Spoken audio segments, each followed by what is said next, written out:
and welcome to another episode of the Verde Valley Experience. I'm your host, Jennifer Cohen. Thank you so much for joining us. We always appreciate you being here with one of these shows. It's just so much fun to share all this information with you and all the great things that's coming up in the Verde Valley. There's a really exciting thing happening at the Camp Verde Library. So our first guests today are Kathy Hellman. She's the library director for the Camp Verde Library, and also Zach Garcia, who's the teen librarian there. They're going to talk about Voices and Votes, Democracy in America, the exhibition from the Smithsonian Institute. Yes, I'm so excited. I can't even talk about this. It's so exciting. That examines nearly 250-year-old American experiment of the government of, by, and for the people, and looks how each generation since then has continued to question how to form a more perfect union. I know that all sounds really cryptic. It's going to make sense in just a few minutes. Really cool exhibit happening at the library. We'll learn about that. Then we'll have with us Joni Westcott. She's the Parks and Rec Manager for the town of Clarkdale. They have just finished the Copperpenny Park, and it's gorgeous. And then they have lots of other parks. What a great town Clarkdale is. Lots of things going on. Of course, they have lots of things planned.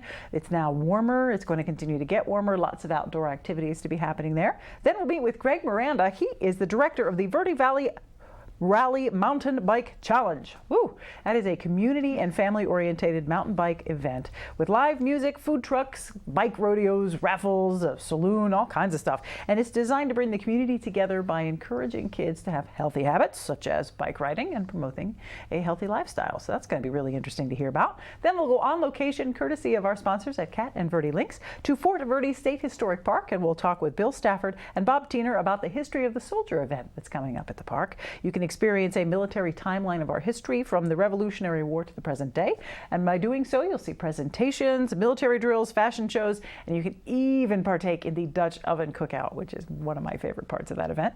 Then we'll have music. It's going to be amazing. Randy J. Shams is back. He's the guitarist and founder of the surf punk band, the Tarantulas. He's awesome. He's composed music for film trailers and TV spots, and then he formed the Tarantulas back in 1995. And then he moved here to Arizona in 2000, and we are so lucky to have Randy and the Tarantulas in town. And of course, Randy's going to be on the show, treat us to some of his awesome punk music. It's just way too fun. So let's get started, because I'm talking way too much. Kathy, nice to see you. Zach, nice to see you. How's everything at the Camp Verde Library going these days? It's busy. Yeah. Rainy weather always slows us down a little bit, but it's good. So yes, we do have the Smithsonian exhibit coming. It's our second Smithsonian exhibit. It's sponsored by Arizona Humanities, and we have a lot of programming that goes with it. Not only is it a museum quality exhibit for people to enjoy, to read from the beginning of our country to today, some of the different things that go on democracy-wise. So it's nonpartisan. It's a great opportunity for families to bring their kids and educate them. We're having some voting opportunities for kids. Voting that matters to kids. What they get to do to end the summer reading program, what kind of party we're going to have for them. So, voting that counts for them. We're doing our teen, some of our teens. I'll let Zach talk about that. Sure. The LEAP kids. So I've got a group coming on the last Tuesday of the month, and they're going to be participating in the Smithsonian exhibit by collecting stories of our patrons. And what that means is, as patrons come into the library, those that are willing to answer some questions, they'll be asked things like, what does democracy mean to you? Or what is something that you have voted on in the past that meant something to you personally? So it's collecting anecdotal stories, and this will all be archived and become part of the Smithsonian exhibit. So it's really cool. It's a win-win. It becomes part of the Smithsonian, and the teens get a little bit of public speaking, a little bit of interacting with the public. So I'm very excited about that. Can I just interject? Oh, absolutely. Because the Smithsonian exhibit that we're getting is part of a Museum on Main Street organization, and part of their goal is to collect local stories. It's easy for them to collect the national stories, but the local stories about our small communities are hard to collect. So that's why we're doing the story collecting piece. Clever. And it gets archived in the National Archive of Story Collecting. Wow. So yeah, it's really an awesome opportunity. Wow, Yeah. that is very cool, and it's so important to get the young people Yeah. involved in this. It seems like, you remember back when we were young, getting your head around democracy and what it means to vote and what's involved in Parliament and Congress and laws and bills and blah. It was, I remember that part in history class. But this is a really great way. It's a visual way to get kids to see how this works and get involved in creating their future. Neat. Go ahead. Oh, sure. I have two other programs that are kind of tied in with this whole voices and voting thing.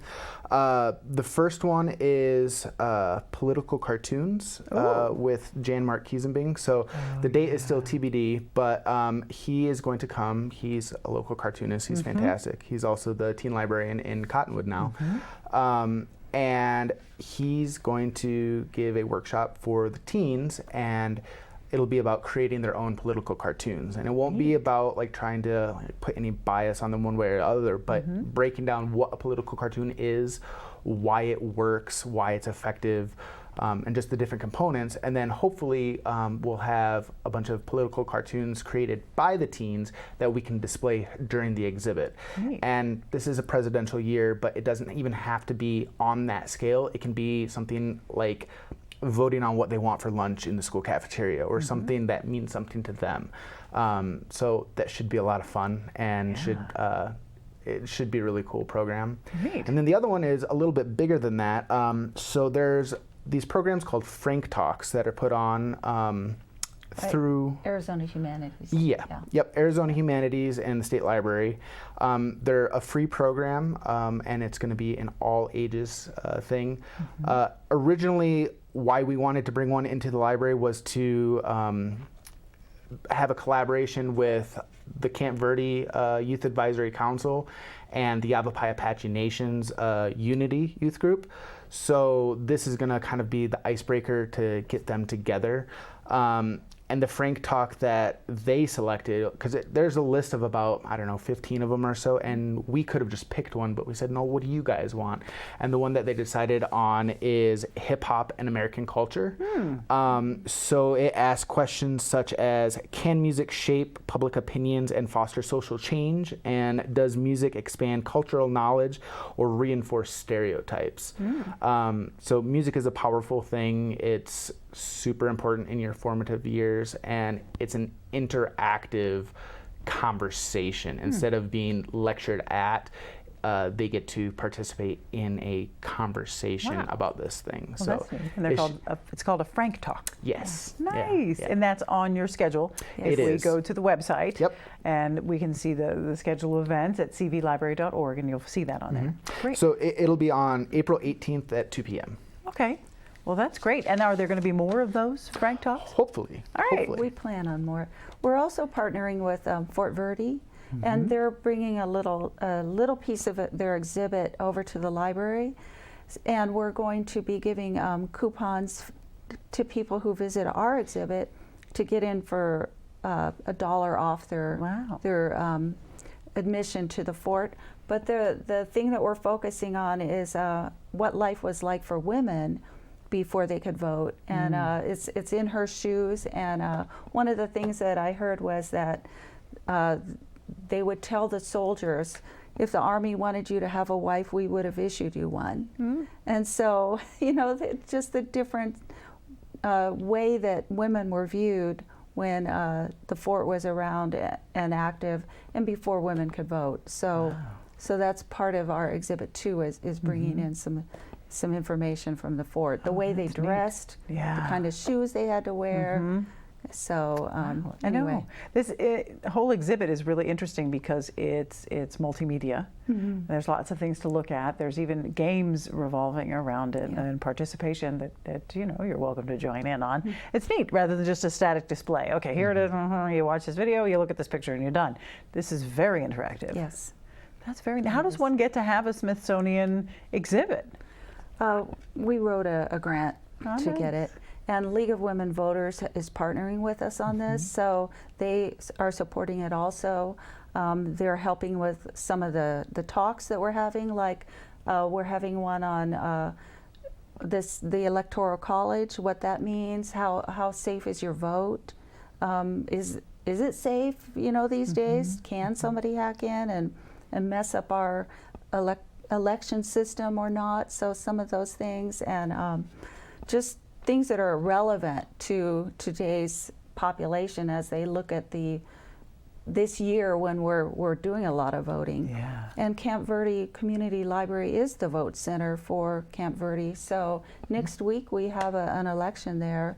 So it was kind of an easy, an easy one to go for, since we're so involved already. It's so timely and Yeah. so perfect. Yeah. And there's always great things going on at the Camp Verde Library. If you go to the schedule of events every week, there's neat things.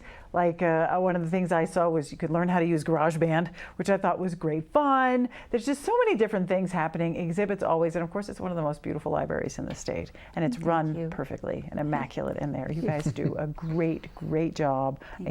I love your library. So thank you very much for what you guys are doing. Appreciate you being here. Thank you. Check out cvlibrary.org. That's where you want to go. Lots of great stuff there. We'll be right back, so don't go away.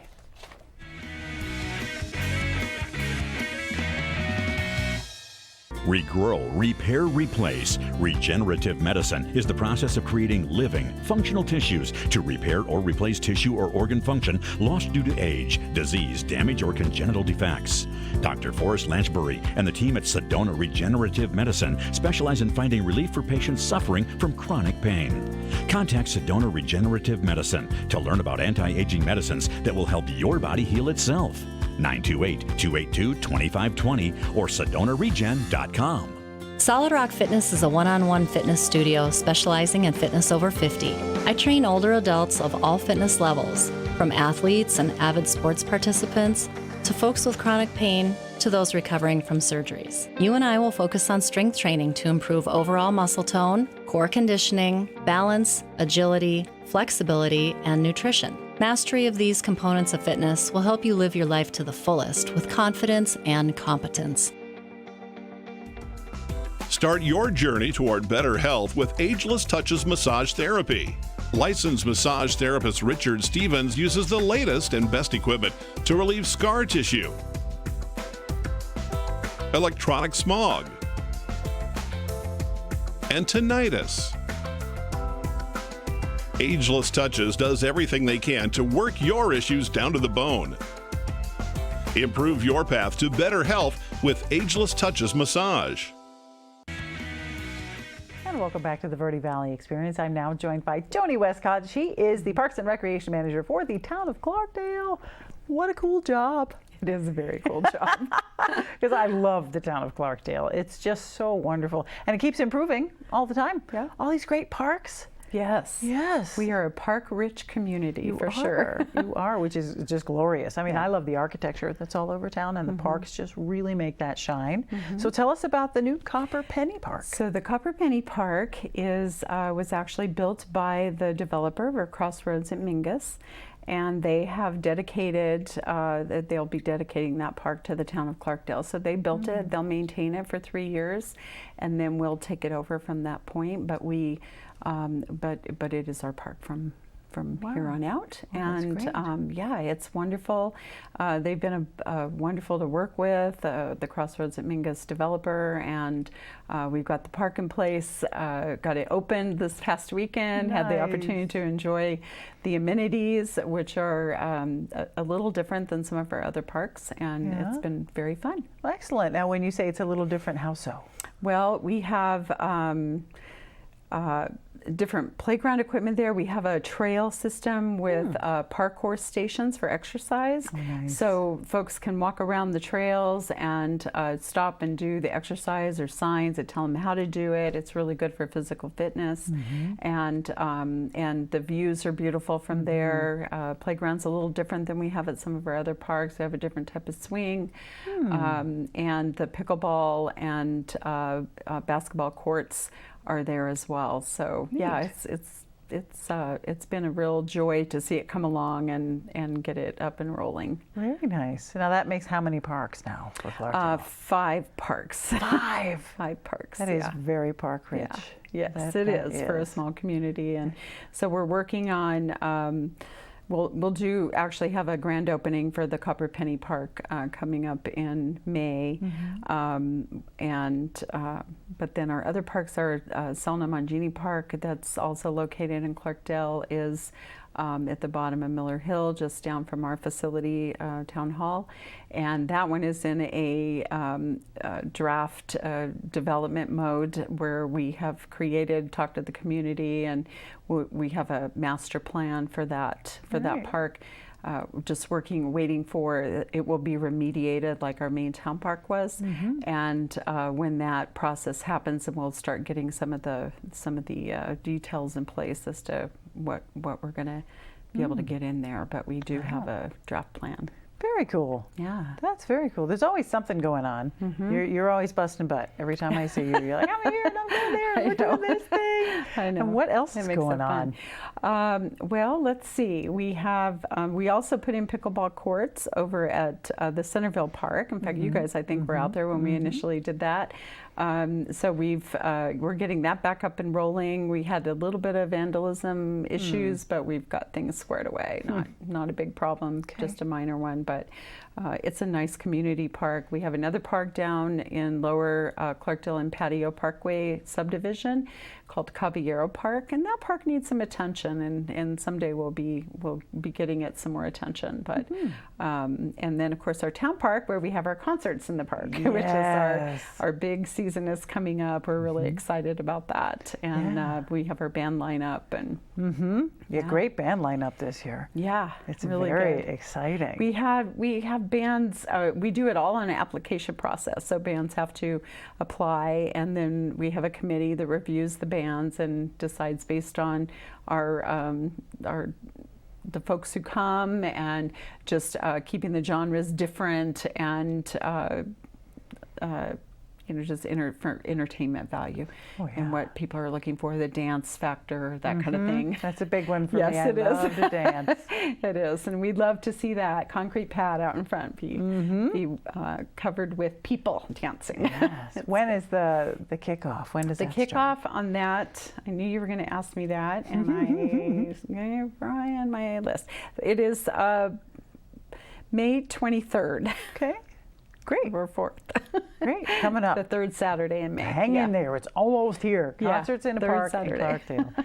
It's just a wonderful community event. They're free. Did you know this? They're free. Yes, absolutely. They are free. And we have sponsors this year that help us make them free, because we do pay our bands that perform. So our sponsors are Jen Griffin from State Farm, agent here in town, and then also Phoenix Cement Plant, Salt River Material Group. So we have two big sponsors that help us be able to bring the bands that everybody seems to like, and eases up our budget just a little bit for that. So Certainly. yeah.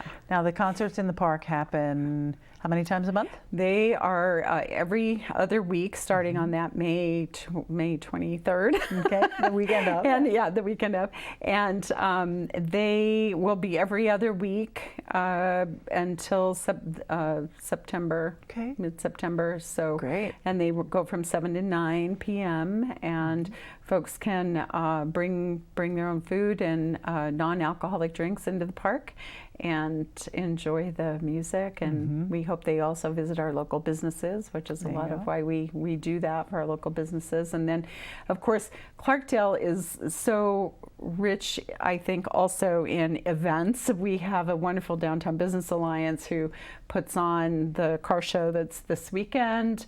We've got the home tour put on by the Clarkdale Museum coming up next month. We've got the Verde Valley Wine Festival, which is a huge event. And those are not put on by the town of Clarkdale. They're put on by supporting agencies, or the agencies that we support. That is actually put on by the Verde Valley Wine Festival group. And then the block parties that the Downtown Business Alliance puts on, they have 3 of those every summer. So we've got a lot of stuff going on all the time. Our 4th of July event, as you know, you guys are always out there for that, which is fun. Absolutely. It's just spectacular how many things you can pack into the community events for Clarkdale every year. Yeah. So much for the citizens, whether it's a way to get outdoors and get themselves some exercise or entertainment and everything is free. It's amazing to me. All of these free things available in Clarkdale. Yeah, absolutely. And great things. And we hope that folks enjoy our parks. And, you know, I think we're always looking for park ambassadors that, you know, will help us kind of oversee and make sure things are going well in the parks, and let us know if there is something that needs to be changed. So, yeah. Excellent. They go to clarkdale.az.gov. More information on that? Absolutely. All right, clarkdale.az.gov. That's where you want to go to find out about the concerts in the park. You can find about the block parties, all the new parks, volunteer opportunities that are available, upcoming things, what's new in Clarkdale, the nitty and the gritty and the really cool stuff. It's all there, clarkdale.az.org. Jody, thank you so much. Thank you For being here. Always Thanks great to see you. me. It's great to be here. We'll be right back with more of The Experience, so don't go away.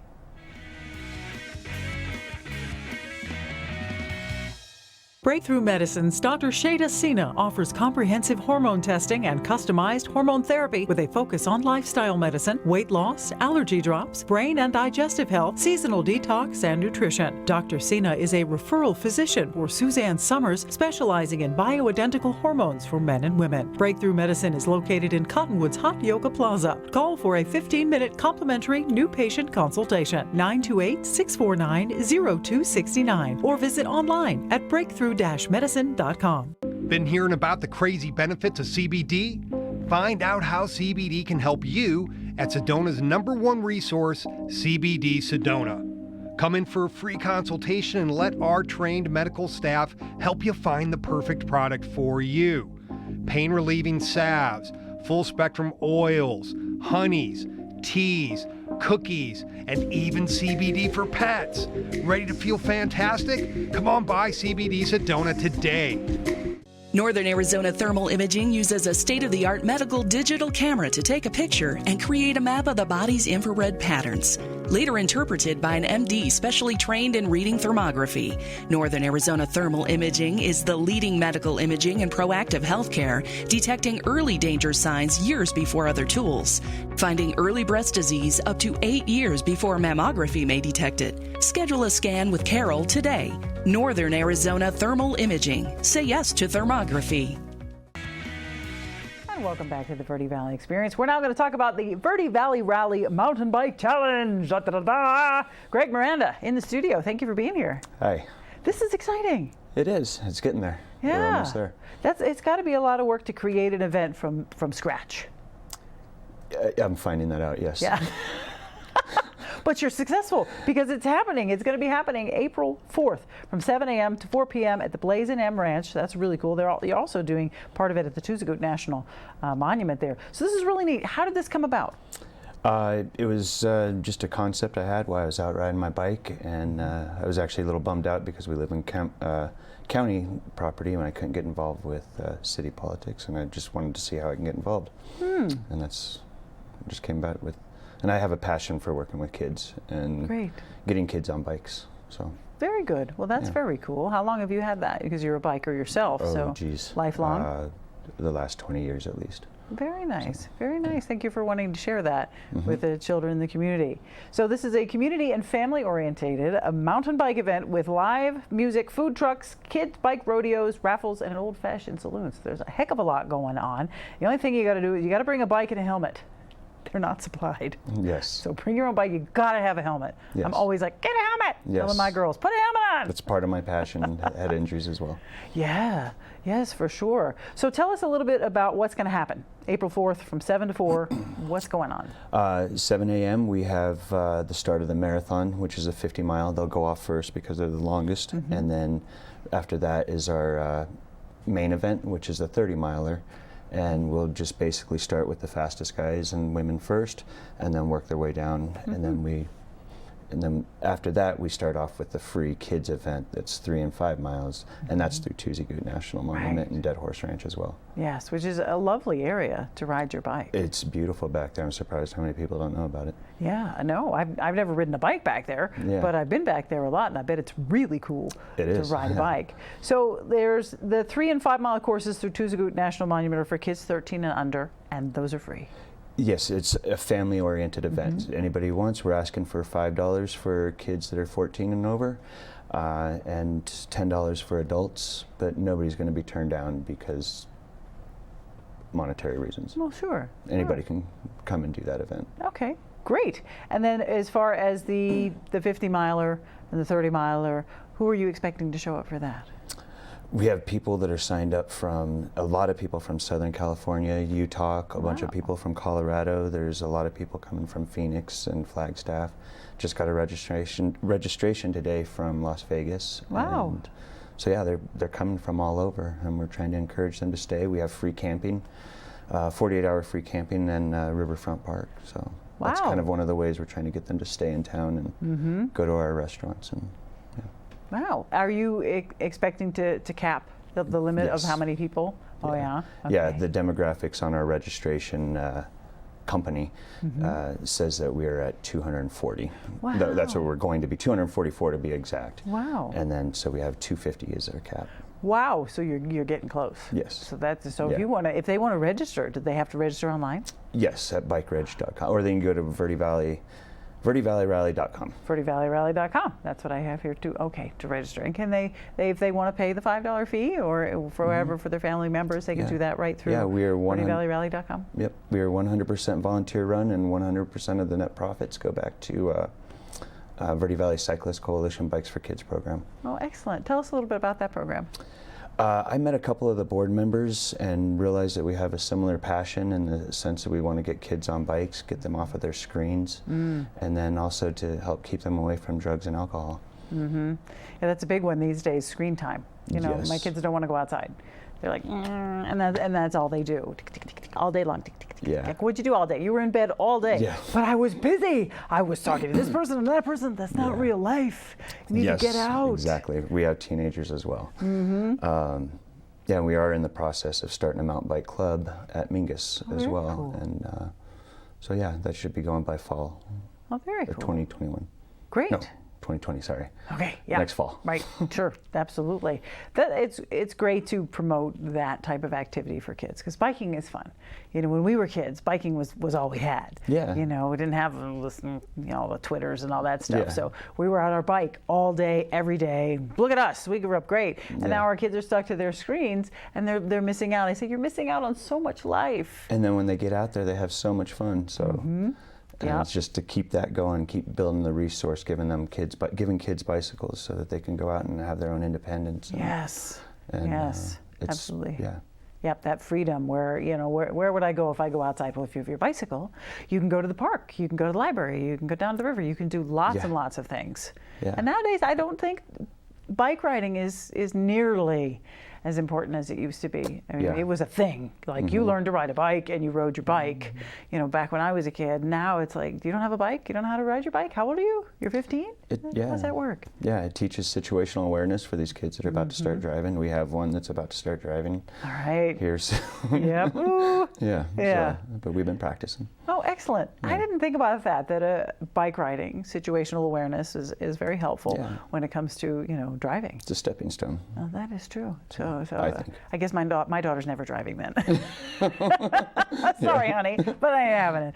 But what a neat program to start. Now, you expect to do this every year? Yes, that is that's our goal, That's is your to goal? keep it going every year, make sure that we keep all of our partners happy, so that in the city and the county and all that happy, so that we can continue to have this every year.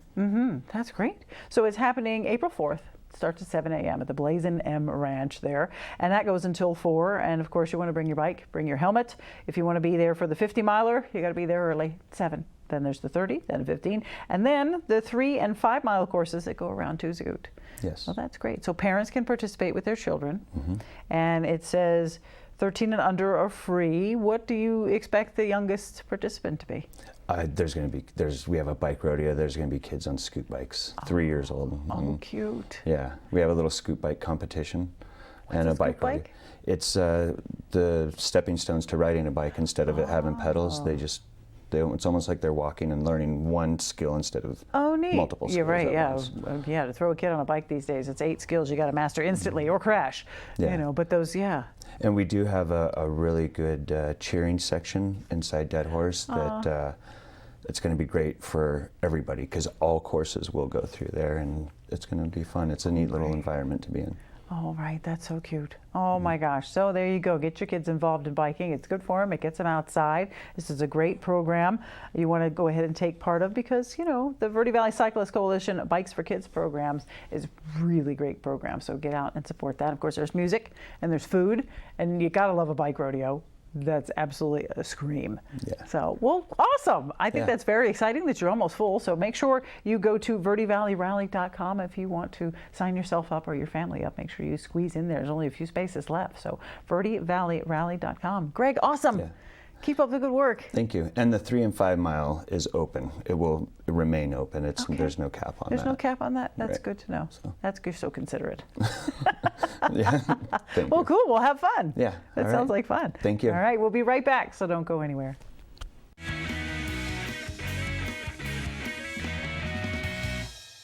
Orkin has pest control down to a science. When your business chooses Orkin's Precision Protection Program, you get a tailored pest control program for your specific industry and environment. Your business can benefit from over a century of experience, training, and scientific knowledge that define the Orkin man. Maximum protection, minimum exposure, backed by one of the industry's most comprehensive guarantees. Choose your locally owned and operated Northern Arizona Orkin and get more than an exterminator.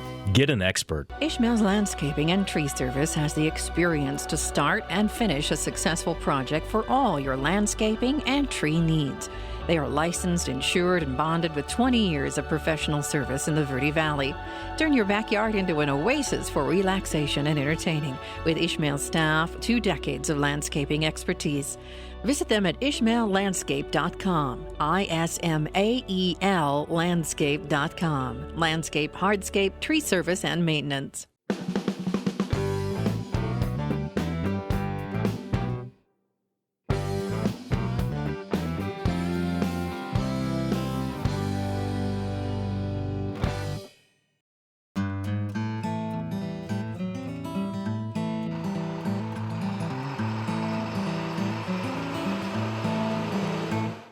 And welcome back to the Verde Valley Experience. We're now here at Fort Verde State Historic Park on Holloman Street in Camp Verde. I am here with Mr. Bill Stafford, who is the company cook here at the fort. And we're going to talk about the history of the soldier that is happening here at the fort from April 4th and 5th. There's a lot of things going on. There's this huge list. We couldn't memorize it all, so we have this huge list, Bill. You guys are so busy. Every half an hour something happens.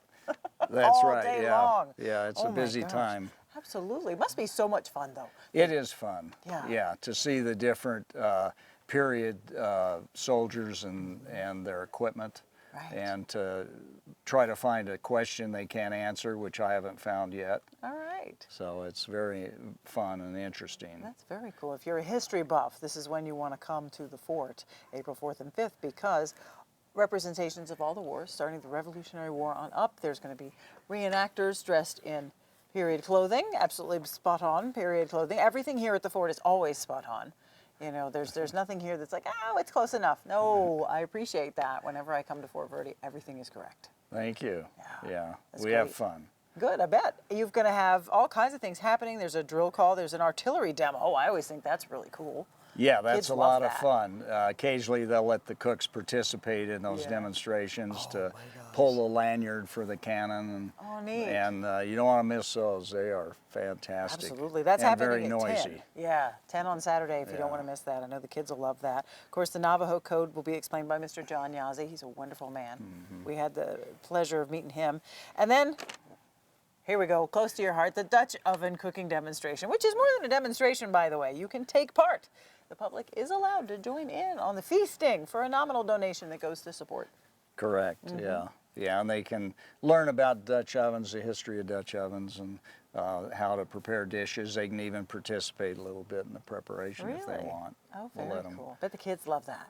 They do. It's a great thing for kids. Yeah, they can slop stuff around, and we're all kids at heart, so it's nice to do this where you don't have to worry about the cleanup quite as much. Yeah, cooking outside is always a great thing. You Yeah. hose it out and you're done. Yeah, But you're that's going to right. make pounds upon pounds upon pounds of chili and biscuits and egg dishes and all kinds of stuff. Yeah, it's a fun thing. Come on out and join in and try some of the food. That's great. Now, you said you're going to ring the dinner bell. So when you hear this sound, Come on in. Yeah, you'll hear we pick up a big Dutch oven lid and hit it with a coal shovel and make plenty of noise when it's time to eat. There you go. That's the dinner bell. When you're here and you hear that, go running. You can enjoy breakfast, lunch, dinner on Saturday. For sure. Breakfast and lunch on Sunday. And that's going to keep you going because you need to, because it starts at 9 a.m. and it goes all the way to 4:45. I love the Timeline fashion show. I mean, I'm a girl. I love fashion shows. And it's so interesting to see that and see what the ladies wore and what the men wore. It is, and ask questions and this sort of thing. It's very fascinating how in the old days they put together some of these dresses and where they got the fabric and all this. It's hard to believe the difficulty. I know. Yeah. And then of course the wool fabrics, and then you have the silk fabrics and all that stuff that the ladies are wearing, but the men are tromping around in full wool uniforms. Yeah, that can get a little hot. Yeah. I end up taking this dress jacket off, especially at Fort Verde Days and the history of the soldiers starts warming up. Oh yeah, especially when you're over there cooking, get those biscuits going. It must absolutely, get but it's nice to have for the company cook to have a uniform on to talk to the public and let them know when they can get in line and when they can't. So there is so much going on this weekend. You won't believe it. All the things that are happening on Saturday, all the things that are happening on Sunday. A very cool thing that happens on Sunday is the 1880s period church service. That's very cool.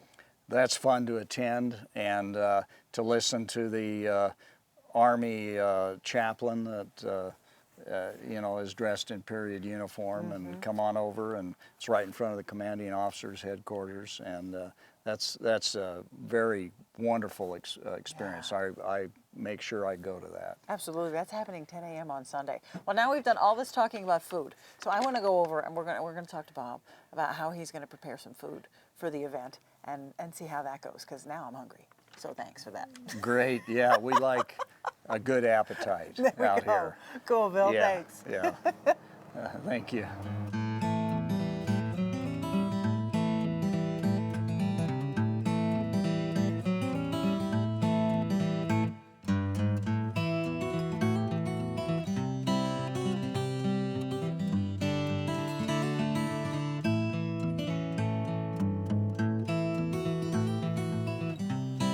Now I have the pleasure of standing with Mr. Bob Tiener, Chief Company Cook over here at the fort, preparing to make 6 meals for the History of the Soldier event on the 5th and 6th. And I'm amazed. We've been talking about the secret menu, except a few things on the menu. We've got chili, and we've got lasagna. Who thunk you could put lasagna in a cast iron pot? Yes, we can. But what other things do you usually make? Oh, we do all the different roasts. Stew. We've done turkeys, Cornish game hen. Just about anything you want to cook. If you can cook it at home, we can cook it outside. Wow. So for the weekend, Saturday and Sunday, you're doing breakfast, lunch, and dinner on Saturday, and then breakfast and lunch on Sunday. On Sunday, that's right. And the object is to feed the reenactors that are here at the location for the History of the Soldier event. But it's also, once they're fed, open to the public. Yes, it is. Oh, that's great. That's great. And the funds go to support the fork? It supports the fort and pays for the food. The people that are cooking it are all volunteers, and we do it because we like to cook. Yeah.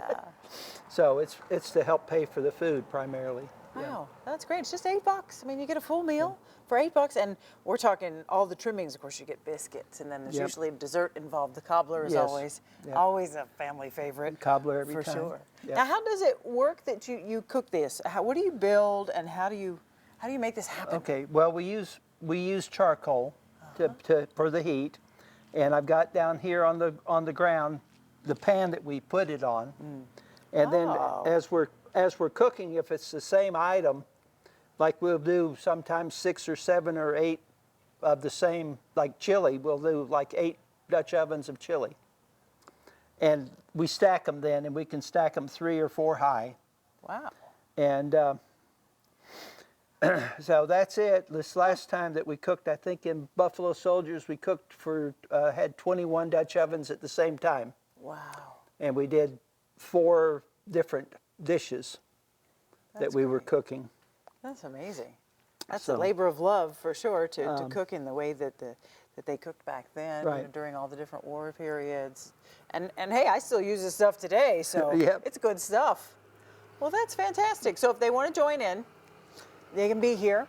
The event starts in the morning and goes through to the evening on Saturday, and then again in the morning on Sunday. If you're around for breakfast, the reenactors have eaten. Yep. $8 gets you a beautiful rib sticking meal. You said sausage and egg casserole. Right, And then, of for course, breakfast. lunch, chili and biscuits. And then dinner, of course, you're going to have that cobbler. Of course, we're expecting that. You can't go without a cobbler. Great. Right. And we can take part for just $8. It goes to support the fort, support the reenactors, keep everything going. Thanks. I know this is a labor of love. Yep. So. And we make cowboy coffee. That's why I have the coffee pot here. That's how we do that. So. Yep, makes your hair stand up. Well, cool. We'll see you at the History of the Soldier. Don't go away, because we'll be right back with more of the Verde Valley Experience.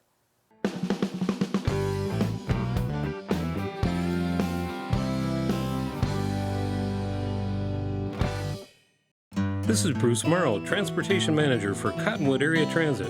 Remember, we cover the entire Verde Valley and Sedona.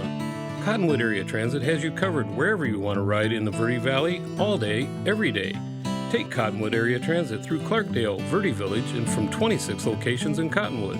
With Verde Links, it's a quick and easy trip to Sedona every day. Don't forget our connectors to Camp Verde. Visit cottonwoodaz.gov for Cottonwood Area Transit and take a seat. Let's go ride.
I loved it. Thanks. That was awesome. Randy J. Shams, everybody. That was so cool. Thanks, appreciate it. I love how you play both at the same time.